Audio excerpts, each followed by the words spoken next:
Hey everyone, happy Monday, or happy whatever day it is that you're watching. Thank you so much for watching. If you like what you see, please let me know. Today's video is going to be on some canning basics. Probably should have made this before, but better late than never, so let's go ahead and get into it. So let's first go over what you're going to actually need supply-wise for canning. So here we have my pressure canner, and it came with 2 different size weights, 2 trays, and then the actual pot itself. Next, I picked up, I don't remember the actual name for it, but this is used for tightening the rims onto jars in the canning process. This is your jar lifter. This is what you use to pull your jars out of hot water. This is a funnel. This is made specifically to fit and have more space to go into your jars to fill it. This is just a little sieve. As you can see, my dogs loved it a little bit, but it still works. And then we have 2 different size jars here. Now there are many different sizes of jars, but generally what you're going to see for types of jars is wide mouth and regular mouth. Let's talk a little bit more about the pressure canner itself. So this one's mine. It is a 12-quart pot with a locking lid. Let's get it on there. There we go. As you can see, this right here, with mine at least, indicates that it is unlocked, which means you can take the lid off. And this right here is the locking mechanism. So when it is locked, it'll look like that, and that button will be popped up. Now, in the case there's no pressure, it unlocks just like that. This is the steam spout, and this is where your canning weights pop on. And this is what actually starts that canning process. The trays fit in like so. And then depending on the size of your jars, you can have 2 levels in there, or 3 levels, I suppose. So you would have your base level, this, another level, and then a top level. Now, a great thing about having a pressure canner is it's multifunctional. So even if you don't necessarily use it as a pressure canner, as in my case, where I didn't use it as a pressure canner until recently, you can use it for water baths still, and you can also use it for other functions. A water bath is a relatively simple process. Your jars go into a pot filled with water, and a strong vacuum seal is created by the boiling water forcing the food in the jars to expand, and is completed in the cooling process. A pressure canner creates the vacuum seal in your jars by trapping the steam inside the pot with the lid and canning weight, and the seal is completed in the cooling process. With a pressure canner, the pressure created by the steam may need to be monitored and can be adjusted by adjusting the temperature of the burner the pot is on. Whatever recipe you're using should tell you whether you can use a water bath versus needing to pressure can your jars. So now let's talk about jars, different sizes, the different mouth shapes, and their functions. So as you can see here, I have 2 different jars. One is a wide mouth and one is a regular mouth. These are both pints. They just serve different functions. So normally you can just choose whichever size jar. Doesn't really matter, wide mouth or regular mouth. Depends basically just on your personal preference, what you can use them for. When it comes to freezing, though, you can store frozen stuff in wide mouth. You want to do that in here. A lot of them will come with this nifty line. It says for freezing, fill to here.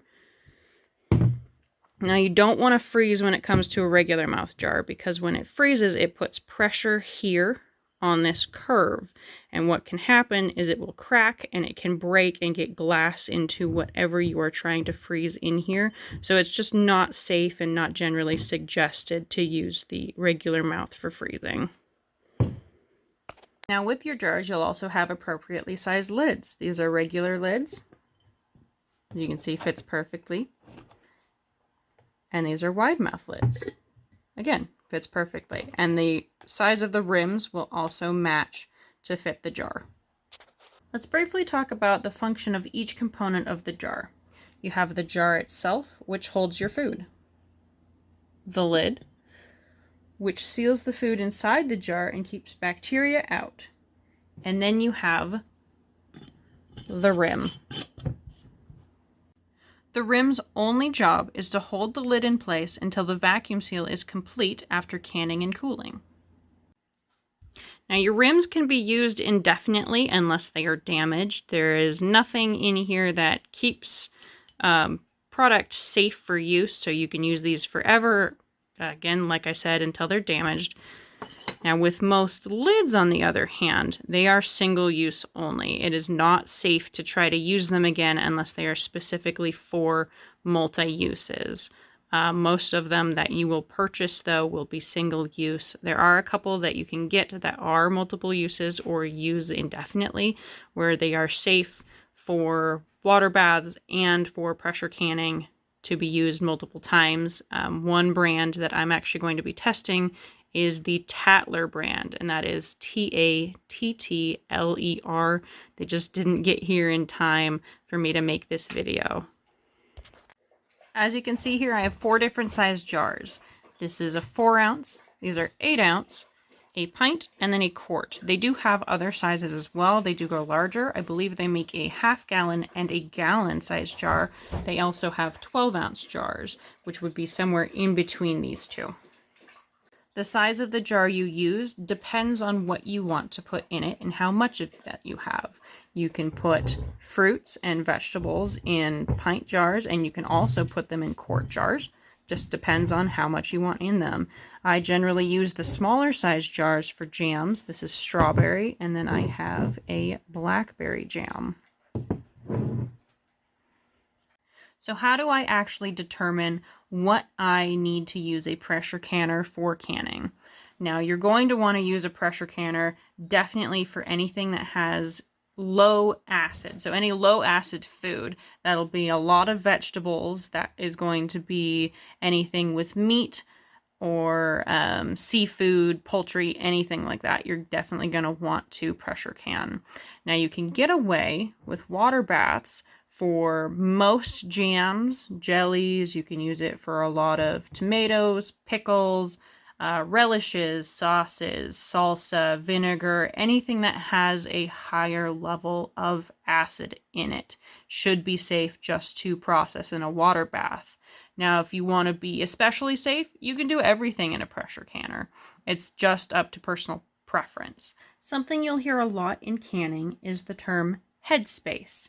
And this refers to the distance between the stuff that's in your jar and the lid. A good rule of thumb is to have between 1 inch and 1.5 inches of headspace, though you should be sure to check the recipe you're using, because the correct amount of headspace ensures the food inside the jar has enough space to expand while heating in the canning process, and for a strong vacuum seal to form in the cooling process. So how do I know if I have a good seal? After processing your jars in a water bath or pressure canner, and while they are cooling, you should hear a pop. This is a sure sign that the seal is good.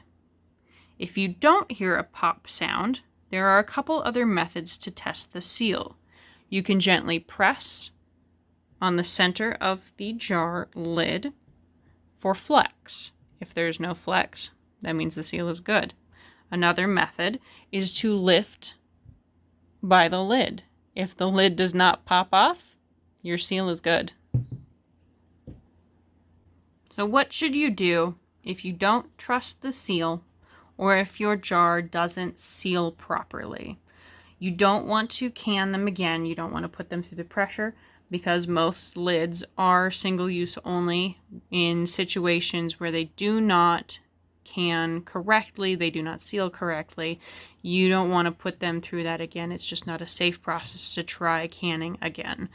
What you can do is alternatively put the jars then in the fridge and use them as soon as possible. You can sometimes use it same night. You can store them, depending on what it is, up to a couple weeks or a couple of months. Say it was you were canning pickles. Those can be stored generally for a couple months versus soup. You'll probably want to use that in the next week or two. Now, if the seal looks good,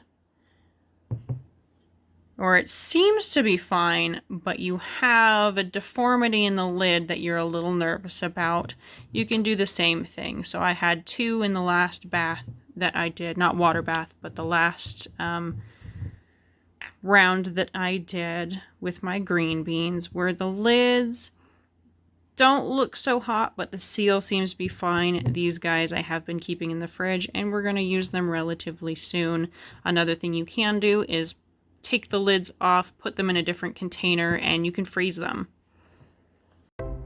That's a pretty good stopping point there. So thank you for watching. I really appreciate it. If you like this video, please let me know, and I'll see you guys next week. Bye.